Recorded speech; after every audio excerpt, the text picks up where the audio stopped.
থাকতে কেউ মূল্য দেয় না। Sir come in, yes come in. তখন দেখে অবাক হয়ে গেল, আরে রিয়া এখানে কেন? ওর তো ডিভোর্স হয়ে গেছে আমার সাথে 2 বছর আগে।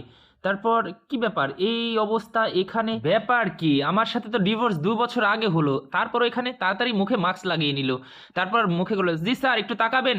হ্যাঁ বলো। স্যার এখানে আমার সিকিউরিটি গার্ডের চাকরি হয়েছে, তাই আমার নতুন ড্রেসের দরকার, যদি একটু দিতেন আর কি, তাই আমি পরে ডিউটি করতাম। আপনি সিকিউরিটি গার্ডের চাকরি করবেন মেয়ে হয়ে? জি স্যার আমার খুবই চাকরিটার দরকার, যার কারণে যাই হোক আমাকে করতে হবে দায়িত্ব নিয়ে। আচ্ছা আপনি তো মেয়ে মানুষ, ঠিক আছে আপনি যান, আমি দেখছি। আচ্ছা শুনেন, এদিকে আসেন। কিছু যদি না মনে করেন আপনাকে একটা প্রশ্ন করি। জি স্যার বলেন। আসলে আপনার ওই মুখে কিসের দাগ ওগুলা? ও স্যার এগুলো আসলে ওই ঘর মুছতে গিয়ে একটু হোঁচট খেয়েছিলাম, তখন আর কি দাগ লেগে গেছে। আসলে কি বলবো আপনাকে, আমি এখানে ম্যানেজার, আর যদি আপনি আমার কাছে মিথ্যা বলেন আমি কি কিছুই বুঝতে পারি না? আপনার ওখানে আসলে আপনার ঘর মোছার কোনো চোটের দাগ না, যার কারণে আমাকে মিথ্যা বলবেন না। জি স্যার মিথ্যা বলছি না, তবে আচ্ছা আপনাকে একটা কথা বলি, যদি কিছু না মনে করেন আপনি একটু বসবেন এখানে, প্লিজ একটু বসেন, আপনার সাথে একটু কথা বলি যদি কিছু মনে না করেন। আসলে আপনার ওই মুখের দাগ কোনোভাবেই আসেন না, ঘরের মোছার দাগ না। অবশ্যই আমাকে যদি সত্য কথাটা বলতেন। আসলে এটা আমার পাপের ফল। পাপের ফল মানে?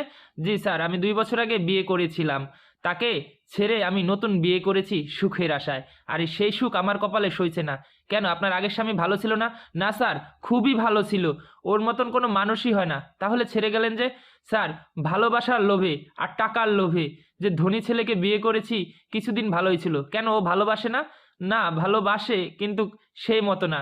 নতুন নতুন কিছুদিন ভালোবাসতো, কিন্তু কিছুদিন যেতে না যেতেই অকারণে গায়ে হাত তোলে। তার নেশার টাকা জোগাড় করতে করতে আমার বাবার বাড়ির শেষ, আমার যা ছিল সোনাগয়না সব শেষ, আর আগের স্বামীর কাছ থেকে যত টাকা পয়সা এনেছি সব শেষ। এখন আমার কিচ্ছু নেই, তাই এখন বাধ্য হয়ে নিজের পেট বাঁচাতে দারোয়ানের চাকরি করে নিচ্ছি। আর আমি যদি জীবনে একবার সুযোগ পাই তার কাছে ক্ষমা চেয়ে নেব পা ধরে, যে একবার হলো আমাকে ক্ষমা করে দেয়। তখন মাস্কটা খুলে ফেললো।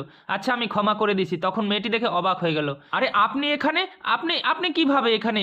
আপনি মানে তুমি এখানে? আমি সত্যি দেখছি তো?